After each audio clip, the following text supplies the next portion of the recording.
Now, I have 10 minutes. I wasn't sure I was going to get to this stage, but I can't help but say something about this whole coronavirus thing, if you want me to.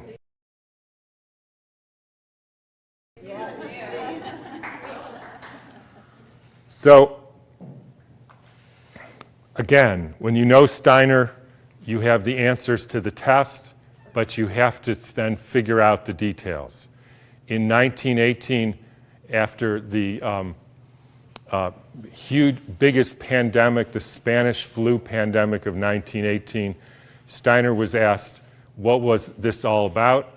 And he said, well, viruses are simply excretions of a toxic cell. Viruses are pieces of DNA or RNA with a few other proteins. They bud out from the cell. They happen when the cell is poisoned. They are not the cause of anything.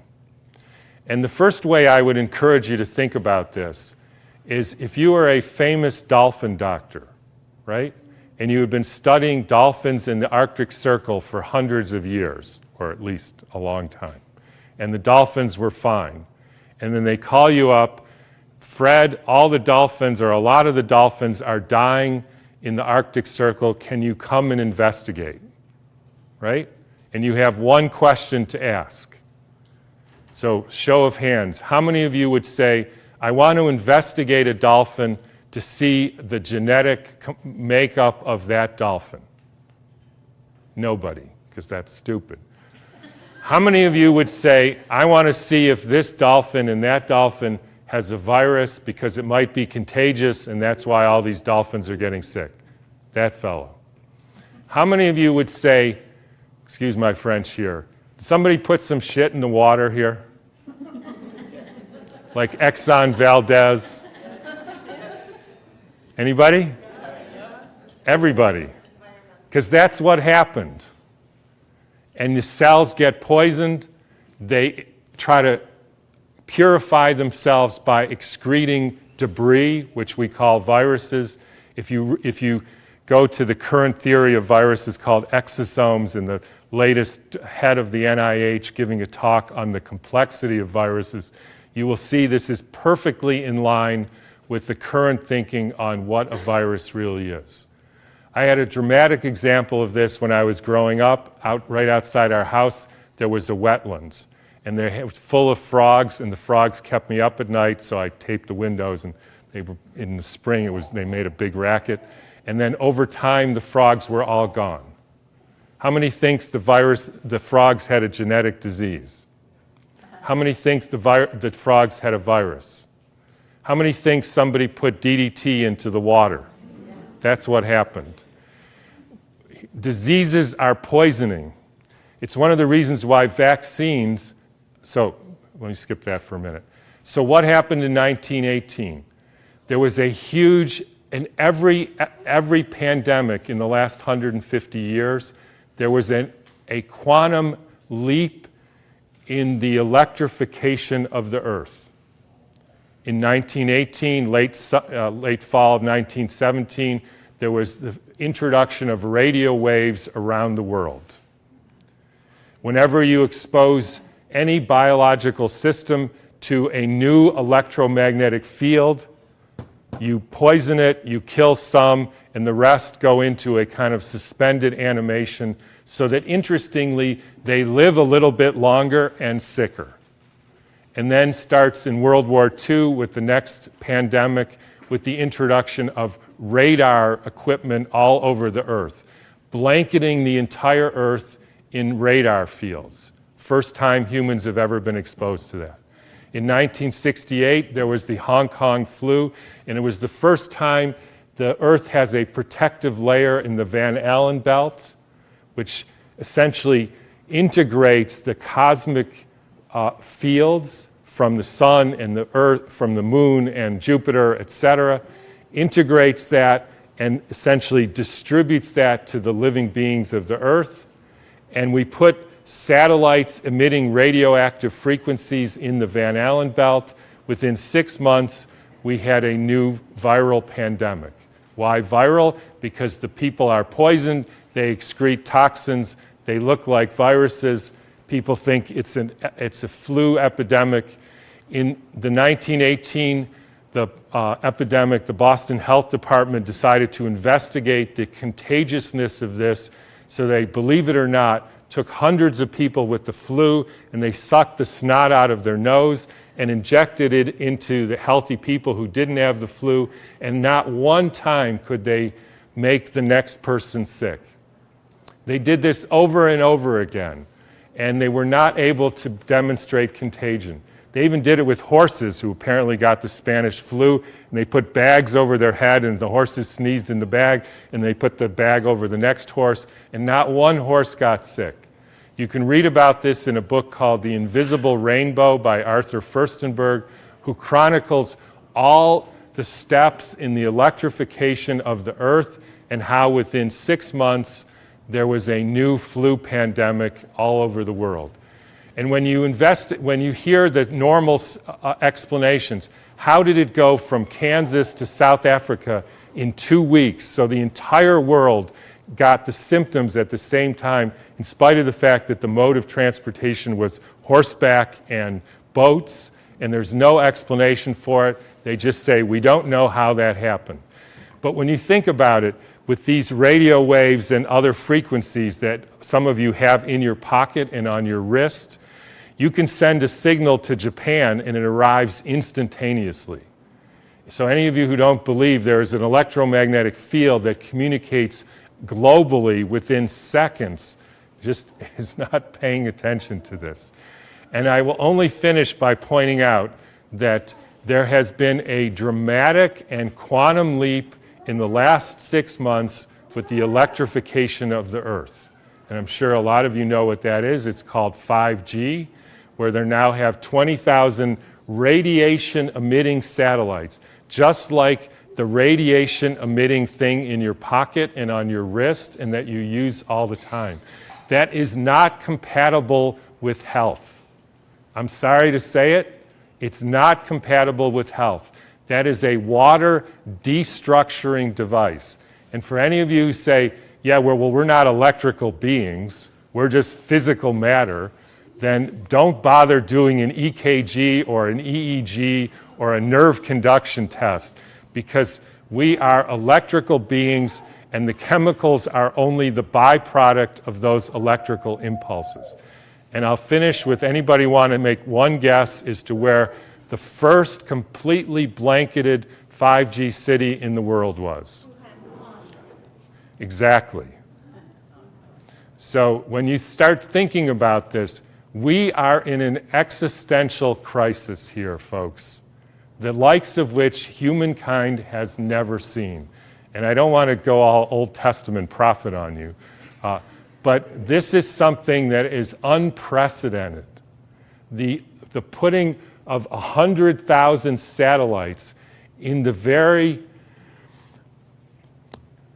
blanket of the Earth. And by the way, as I was going to say earlier, this actually has something to do with the vaccine question, and this got brought home to me because about a year ago or so, I had a patient who came in who was totally fine, a surfer and all, and then he works as an electrician putting in Wi-Fi systems for very wealthy people.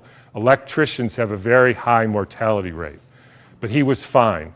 And then he breaks his arm and he gets a metal plate put in his arm. 3 months later, he couldn't get out of bed and was total, heart irregularities, just total collapse. The susceptibility has to do with how much metal you have in your body, as well as the quality of the water in your cells.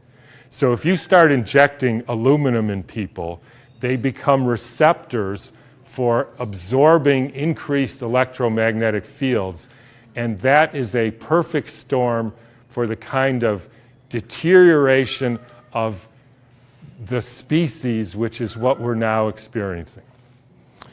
And I'm just going to finish with one more thing, which I like too, is a quote from Rudolf Steiner. And by the way, this was around 1917, so there was a different time. In times when there were no electrical currents, when the air was not swarming with electrical influences. We're talking 1917. It was easier to be human. For this reason, in order to be human at all today, it is necessary to expend much stronger spiritual capacities than was necessary a century ago. So I'll just leave you with whatever you can do to increase your spiritual capacities, because it's really damn hard to be a human being these days. So thanks for listening.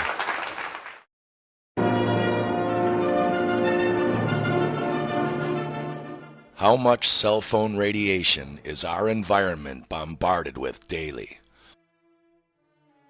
Smart meter radiation, Bluetooth radiation,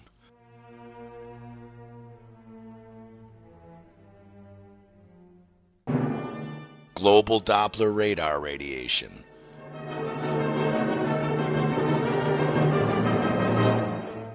Wi-Fi radiation, GPS, ionospheric heater radiation.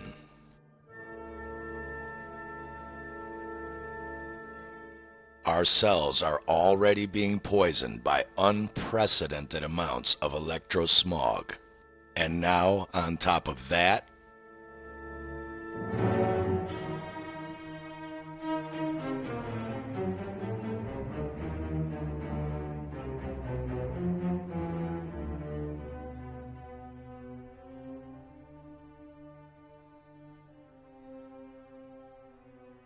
"5G fifth-generation technology promises faster download speeds and conveniences that most of us have never dreamed of, but will also be blanketed with a new type of radiation called millimetre waves. Health experts are warning about the rising risks with a 5G rollout. It's not been made clear to the public that 5G won't just be another number and letter on your cell phone. It requires an entirely new infrastructure of thousands of small cellular antennas to be erected throughout cities where it's going to be installed. What would 5G infrastructure look like? Small cell antennas could be placed as close as every third hydro pole. Scientists from 42 countries are now warning their governments about the emerging health problems associated with wireless radiation, and Canadian doctors and scientists have added their voices. The most prevalent symptoms include headache, fatigue, decreased ability to concentrate, tinnitus, irritability, and insomnia.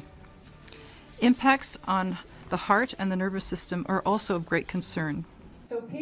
Dr. Rena Bray has been working at the Provincial Environmental Health Clinic for 15 years and seen the number of people suffering adverse effects from electromagnetic exposure rising.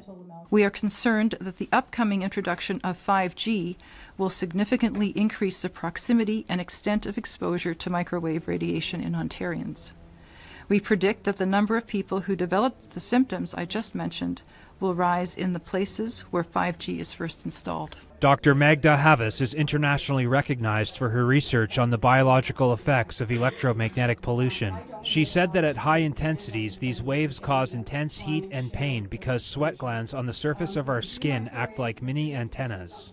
At lower frequencies, scientists are predicting damage to eyes, loss of insect populations which are already declining, antibiotic resistance in bacteria, and physiological effects on the nervous system and on the immune system. Radiation from radio frequencies is classed in the same category of carcinogens as lead. One advisor to the World Health Organization said there's enough evidence that if they were to re-evaluate radio frequency radiation, it would be placed in class 1, i.e. a human carcinogen, and governments could not possibly ignore that. Some say the scientific debate about the health effects of microwave radiation is over, but the question remains, can we afford to take this risk? Medical doctors are requesting delayed deployment until testing can be conducted on the long-term biological effects of 5G technology.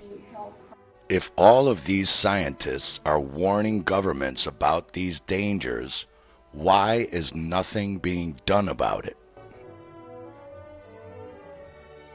We're all being told that this so-called coronavirus has a much higher mortality rate than the regular flu season, And that's why all of these extreme quarantine measures and precautions are being taken. But is it? Let's have a look. According to the World Health Organization's own website, a mild seasonal influenza year sees 3 million cases worldwide and about 290,000 respiratory deaths, which is a 9.66% mortality rate on a mild year. On a bad year, 5 million cases with about 650,000 respiratory deaths, which is a 13% mortality rate. As of yesterday, they announced 197,300 worldwide cases of coronavirus with 7,950 deaths, which is only a 4% mortality rate, less than 1/3 as bad as a bad flu season. This is their own statistics, not mine, and as we discussed in part 2, most people are not even getting tested for coronavirus. Doctors are just making symptom diagnoses, so the stats are already untrustworthy. Clearly, something much more sinister and political is going on here. We have to remember that our own cells create bacteria and viruses to clean out their poisons and toxins during the winter and spring months, what is called RSV, or respiratory syncytial virus peak, or what we simply call flu season. Medical books call these exosomes, RSV adenoviruses, and coronaviruses, often referred to as the common cold or flu. Syncytiums are simply single cells that started to multiply but didn't finish, and now have multiple cell nuclei and unneeded tissue to dissolve and eject via exosomes or viruses. Again, you do not catch solvents. Your cells create these proteins. Soap is not contagious. Since the medical industry is taught the incorrect, fraudulent germ theory of Louis Pasteur by their Rockefeller-controlled school books, they do not understand simple biochemistry and thus explain it like this.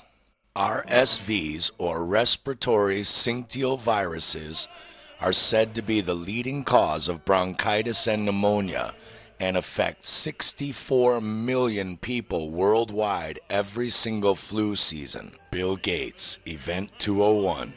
An outbreak of a novel zoonotic coronavirus kills 65 million people worldwide. The WHO, adeno and coronavirus affects 64 million people every year. Really, they are not the cause of disease. Bronchitis and pneumonia are the result of our cells ejecting these extra toxic debris and damaged tissues through exosomes or viruses. Because the symptoms of RSV or coronavirus can be difficult to distinguish from influenza or other respiratory infections, many who are so-called infected with RSV may not be properly diagnosed.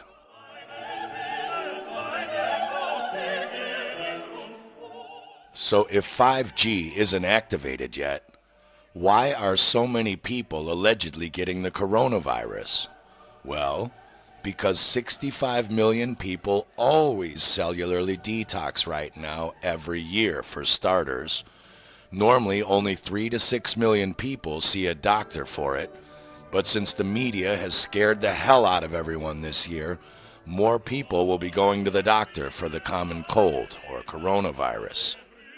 And because the media and their big pharma sponsors prey on the elderly and ignorant every year to go to the pharmacy, clinic, or work to take the seasonal flu shot, injecting toxic chemicals and foreign tissue into their own body, guess who's going to get sick with the flu to remove those additional poisons?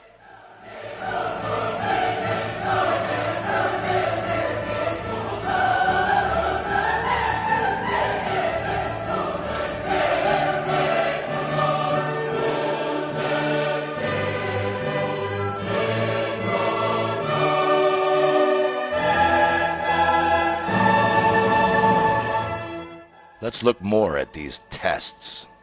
PCR tests, or polymerase chain reaction tests, and antibody tests are used for some sort of proof of a viral infection, but this is a terrible error. Our antibodies remove poisonous toxins, which are called antigens, from the body alongside other cells to assist them.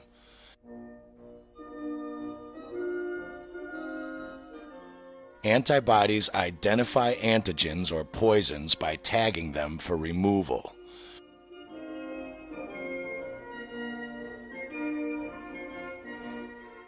Once the foreign poison material is out of the body, you will no longer have antibodies.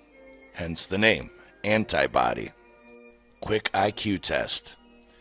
If you are healthy and you are told you have a specific antibody, it is said you are protected. However, if you are ill and you test for an antibody, you are told you have a disease. Antibody titers or amounts are irrelevant in terms of some idea of protection and only mean you are still toxic. If you have antibodies, you have toxins, called antigens. If you smoke, drink, do drugs, eat cooked foods, candy, foods laced with chemicals and artificial preservatives, have damaged tissue, radiation exposure, toxic vaccine injections, breathe polluted air, or are acidic with stress, you have poisonous toxic antigens in your cells and thus have antibodies in your blood. No vaccine can change that. The antibody theory is absolute junk science. PCR tests, coronavirus tests, are created by taking putrid cellular matter created by shocking bodily bacterium, using things like cortisol, and then pleomorphically changing them into phage forms or spore forms, the bacterial information protection format. As well, other artifacts can be manufactured, like rearranged DNA or RNA from the human genome. It depends on the poisons used and what is inside the putrid matter.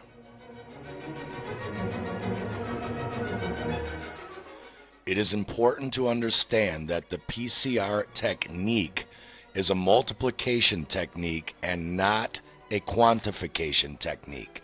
It gives no valuable information other than making more of what is existing in the putrid matter. It is not discerning at all and is not a test. It is a method. Our memory cells are there to help the body learn about the environment it lives in, to ensure self is self, and to identify all non-self materials that should not be present in our body. Our germs will never infect normal tissue. Viruses are non-infectious and do not exist, as the magicians will have you believe. To understand more, read the book Virus Mania: How the Medical Industry Continually Invents Epidemics, Making billion-dollar profits at our expense. As we covered in parts 1 and 2, microbes are your own and are pleomorphic, which means they can change shapes based on the plasma energy as needed for the job at hand, to remove dead, dying, or damaged tissue from your body. A bacterium can change into a fungus, which can change into a spore. The image below is from a scientific study identifying these pleomorphic bacteria in healthy subjects, not sick people. We all have bacteria in our blood, all of us. It is there to help us, not to harm us, not to infect us or cause trouble. Foreign material of any sort is quickly removed simply because it is non-self. The idea of an immune system was a runoff with and by the pharmaceutical industry to sell the germ theory lie that Louis Pasteur created. The term itself came from simply describing the lymphoid system in 1943. However, literally every aspect of our bodies is there for protection from non-self. Vaccines inject dozens of foreign poisons or toxins and foreign biological tissue into your body.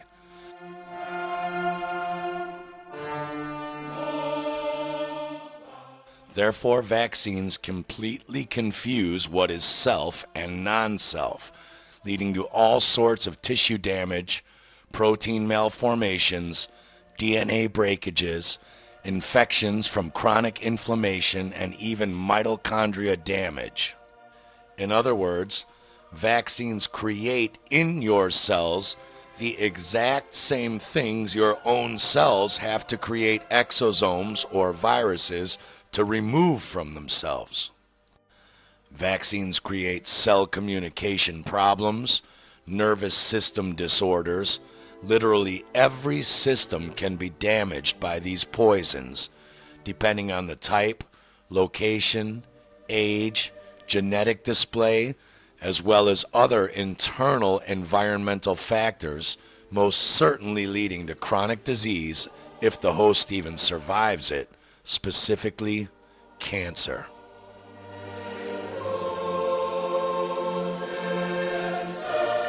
Someone who is undergoing detoxification, aka is sick, has symptoms of the body removing unwanted materials, will have plenty of these shock proteins in their body caused by inflammation, which damages cells. A sample of your putrid tissue matter is matched with the putrid tissue matter they created and patented in a petri dish, and is called evidence that you caught their virus. So voila, you now have a disease. As Dr. Stefan Lanka says, it is a circular argument. They are testing for all sorts of mythical viruses in a lab, making up their statistics and fancy graphs, all based on a lie. It is simply a fraudulent magic show. Your own physician probably has no idea this is even going on, and may be getting so much financial incentive that they wouldn't care anyway.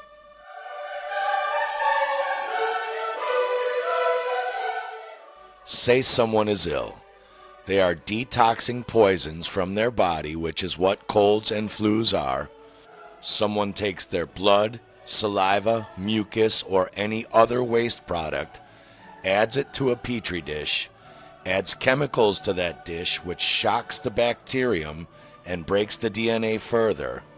They locate the genetic material either from bacteria or the host cells, run it through the PCR to amplify the material so it can be seen, measures the size, and declares this the cause of the disease, claiming that the putrefied cellular tissue damage and cellular dis-ease resulting from poisoned healthy cell tissue from external toxic environment is what caused the cell tissue poisoning in the first place.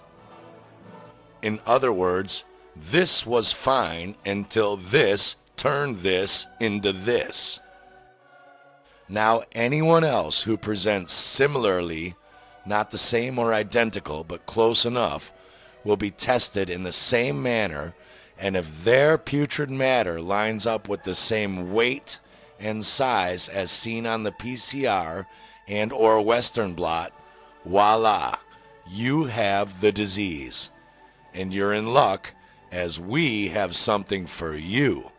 Now they can make billions of dollars on the cure in forms of a vaccine, antibiotic, or any other poisonous drug.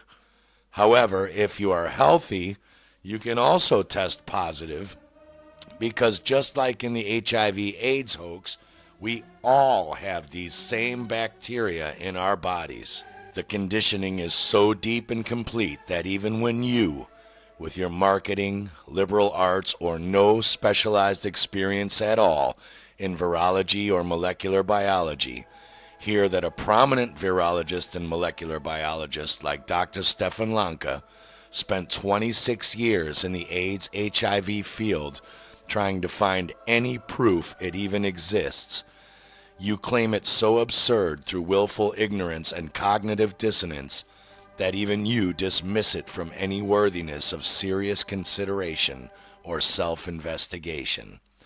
And that is exactly how the magicians get you to willfully and ignorantly allow them to inject you with poisons for profit.